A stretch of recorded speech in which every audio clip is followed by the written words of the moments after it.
single leg balance RDLs. So we're doing RDLs, but instead of 2 legs, we're going to do it with 1, and we're going to do it balancing. So you're going to have a dumbbell, slight bend in that leg, and then we're going to lead with this leg going back, and this dumbbell is going to slide down the front of our leg.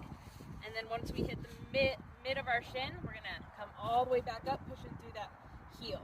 Coming down nice and controlled, and then all the way back up. If they're not ready for doing it to do it with a dumbbell, they can do it with just their hand. I always encourage them to kind of reach down, opposite hand to opposite foot, and then coming back up. You want to make sure that their leg isn't crossing this way or that way. It's going straight back every time. Core's nice and tight. Their movement's nice and controlled. That back leg is coming all the way up. If they're not ready for balancing, they can do a split stance RDL, which would be, or a B stance is what some people call it, would be just keeping one leg partially on the ground and then still putting most of our weight or all of our weight on that front leg. Slight bend in that knee, hinging at that hip. That dumbbell slides down the front of the leg, and once I can't hinge at that hip anymore and push it back, we're going to push through that heel and squeeze that glute and bring it all the way back to where we're right over that front leg. So what that looks like from the side is I'm hinging, pushing back with that hip, that dumbbell sliding down the front.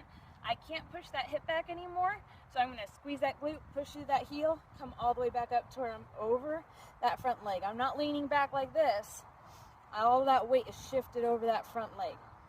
Something else you kind of want to look out for is sometimes when people are doing this, they'll want to keep pushing, and even though they can't push their hip back anymore, they're like, I can still go down, and they'll keep going down like this. You don't want to do that. It's going to put a lot of pressure on that lower back. So once you can't push that hip back anymore, that's your cue to come all the way back up every time. You also want to make sure they have a neutral back, that they're not rounding out like this when they go down. Nice and neutral, keeping it straight every single time, all the way back up every time.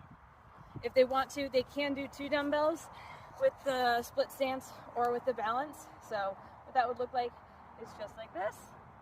Nice and controlled, neutral back, pushing back up those hips, squeezing those glutes at the top. My core is nice and tight. We're not pushing the butt back like this. My rib cage and hips are stacked. I'm just hinging at the hips, keeping my core tight the whole time. If I'm balancing, we're doing it like this, and then coming up, nice and controlled. Trying to keep your balance.